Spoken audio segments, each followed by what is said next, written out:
It's okay not to be okay, but I promise I'm trying. By rayrae118. My Personal Redo. Chapter 9. As Harry soon discovered, not even the stern Professor McGonagall was exempt from that craze that seemed to envelop the female of their species whenever shopping came into the equation. He watched, bemused, as she led him and Sirius to the juniors' clothing section and began pulling clothes off the racks. Sirius immediately joined in, putting down some of her selections as she rejected some of his. Harry was surprised that they seemed to actually have a good idea of what to choose, considering one was a relatively older female and the other had been in prison for 12 years. It was only a few minutes later when they were approached by an employee who asked them if they needed any help. Minerva looked up from the clothes and nodded. "Yes, thank you. My son and grandson here have need of a whole new wardrobe. Their house was recently destroyed in a fire. I am afraid I am a little uncertain of the current fashion trends. Perhaps you could do better?" The employee nodded, smiling. "I'm very sorry for what happened. Hopefully nobody was hurt?" They all shook their heads, trying not to smile, and the woman continued. "My name is Shelley, and from the looks of it, you seem to have had a good start. Are there any particular styles you're interested in?" Harry looked a little out of his depth. Truthfully, he had never been clothes shopping before. Actually, he'd never been any kind of shopping before, unless it was for school. He shrugged a little helplessly, glancing at his godfather before answering, "Comfortable, I guess. I go to a boarding school with uniforms, so I don't need a whole lot." He was cut off by Minerva. "He needs a full wardrobe," she was adamant. "Jeans and t-shirts for day-to-day wear, some nicer slacks and trousers, a few button-down shirts, pajamas, underwear and undershirts, socks, belts, shoes, perhaps a suit jacket or two, should an occasion arise where he needs it." Shelley nodded, her eyes lighting up at getting to play dress-up with the young man. Fashion truly was her passion. The commission she would make on this sale was also pleasing to think about, but she was more eager to help what seemed like a nice family bounce back after a horrible tragedy. Wasting no time, she waded into the racks of clothes, pulling out a pair of jeans and holding it up, before deciding it wouldn't work and putting it back, choosing something else. Nodding decisively, she added it to the cart they had. She chose a few more pairs of trousers before moving on to shirts. Studying the younger man, she focused on his eyes. "Greens and dark blues are your color, I think," she decided. "You're definitely an autumn."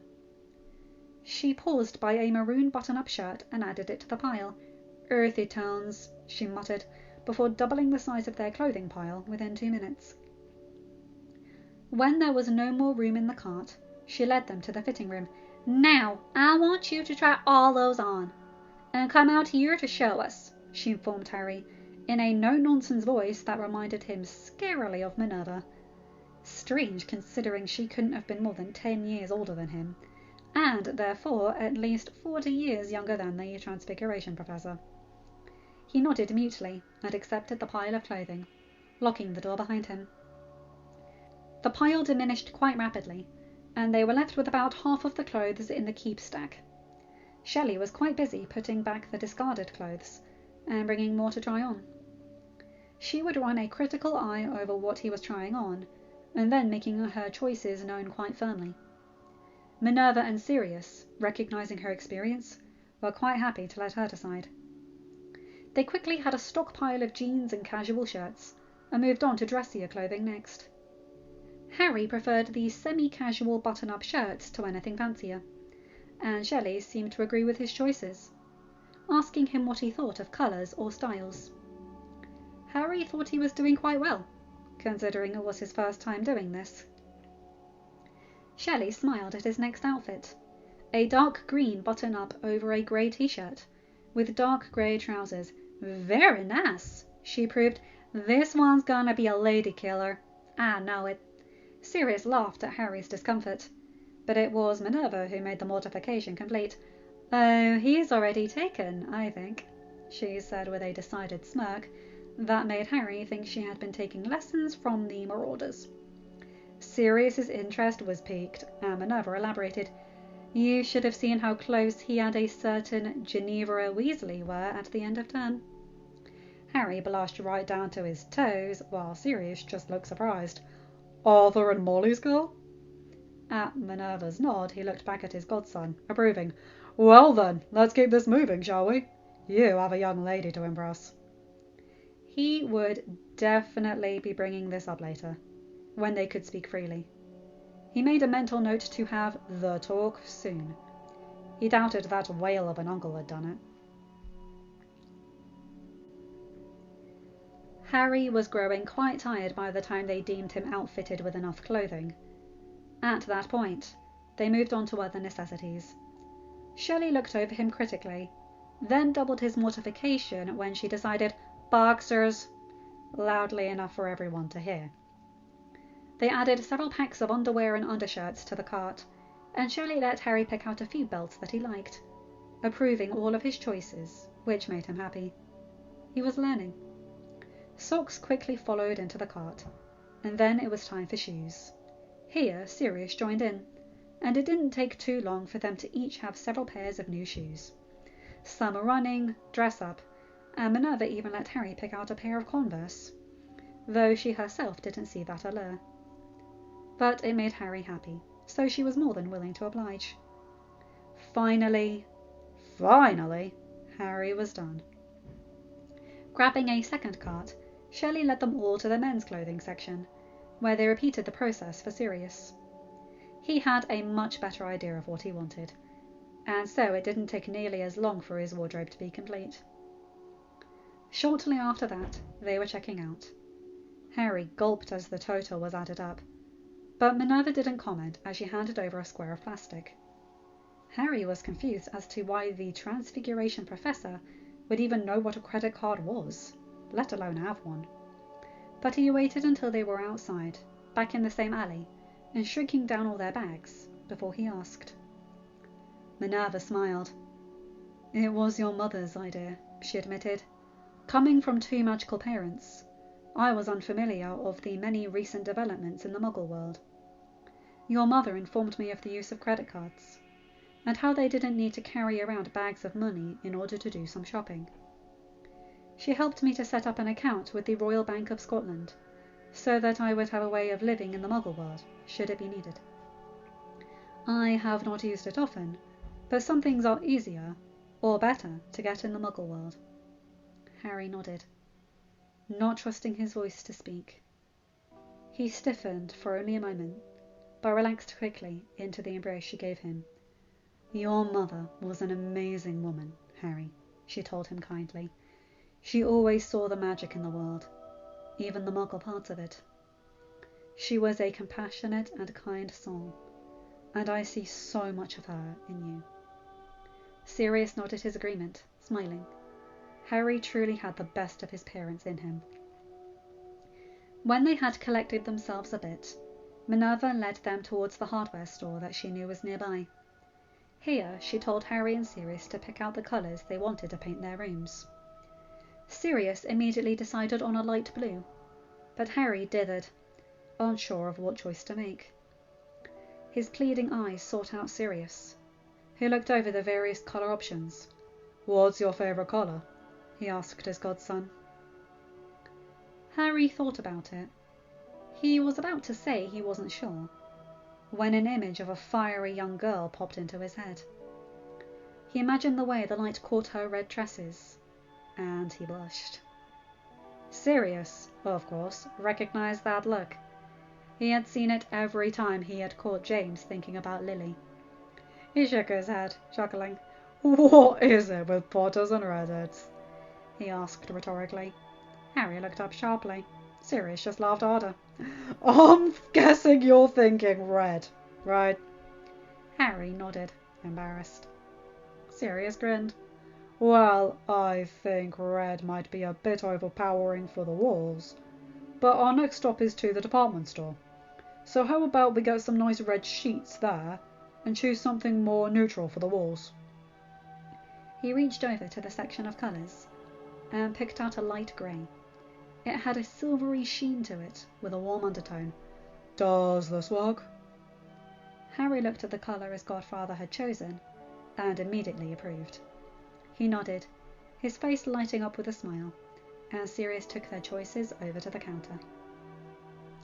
After their paint was mixed and handed over, they headed to the promised department store. This place was very different from Harrod's. Though it also sold clothing, it was much larger, and included selections of bedding, bath, kitchen, and even furniture. Minerva looked at the two men she was in the company of, and smiled. "Pick whatever you want," she informed them, laughing a little as Sirius immediately dragged his godson over to the bedding department, and filling their cart with several sets of sheets and blankets, dark blue for himself, and reds and maroons for Harry. Then Sirius led them over to look at some room decorations, picking out a few posters and pictures, some decorations he thought would look good in his and Harry's rooms. They added some towels next, before going over to the personal hygiene section and stocking up on toothbrushes, toothpaste, razors, and the like. When they were about done, and were heading to the checkout counter, when Harry stopped by the furniture section. Minerva looked over at him. "Was there something you wanted?" she asked. Harry nodded, a little embarrassed. "A bookshelf?" he queried hesitantly, as if expecting her to say no. Minerva blinked, and then nodded her approval, and without further ado headed into the aisle in question, and began looking through their options. Harry seemed to like a shelf in a nice cherry wood colour. It had 5 shelves, and would match the other furniture already in his room. Sirius immediately added it to their cart, and they headed to the checkout with no further delays. Finishing with their shopping in the Muggle world, Minerva hesitated, looking at Sirius. "We'll need to head to Diagon Alley for a few things. It might be best if you were to return home.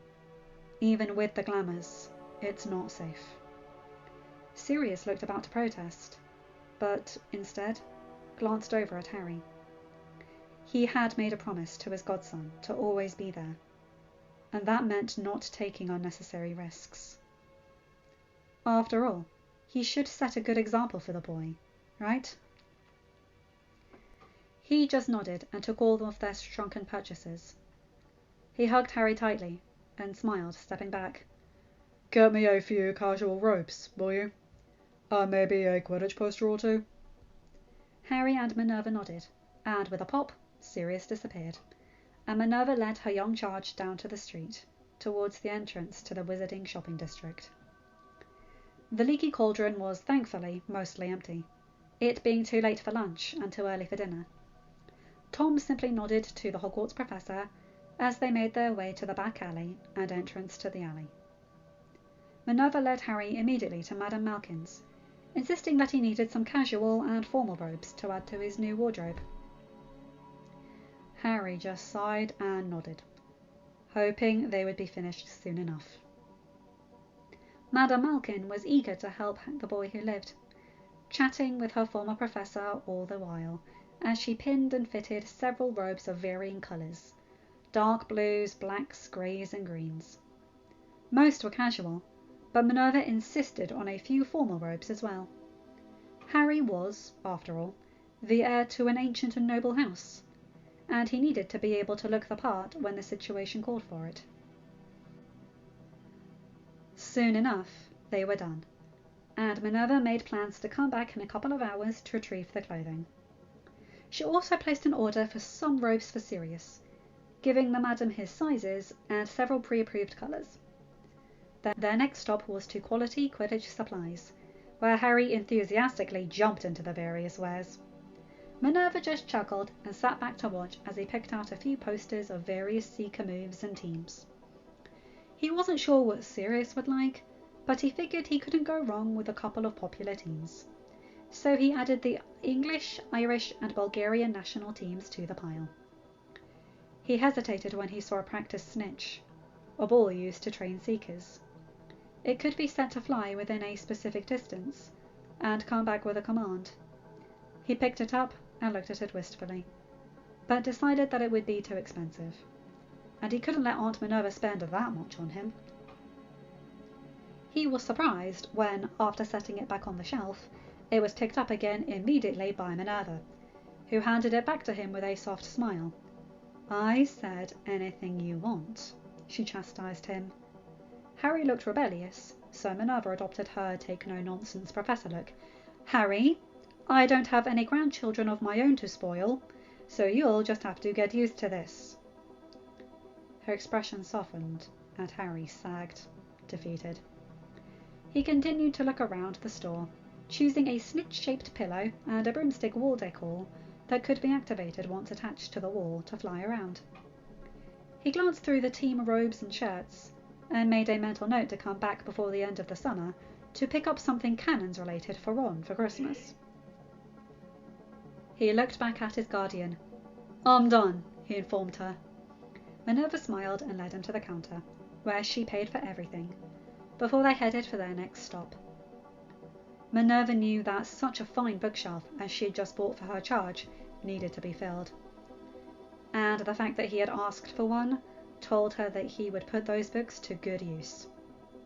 So she led him towards Flourish and Blotts, where Harry's eyes truly lit up like a Christmas tree. She watched with a fond smile as he moved methodically from section to section, seemingly taking to heart her rule about not underperforming in classes anymore. She simply followed with a basket, quickly becoming grateful that it had been charmed to be feather light. Harry added books on transfiguration, charms, defense, runes, warding, arithmancy, and several different history books. Nothing on goblins' rebellions, she noted with an internal smile, and a few on politics, which she approved of wholeheartedly. When they came to the potions section, Harry stopped, a little nervous. He had truly been looking forward to that subject.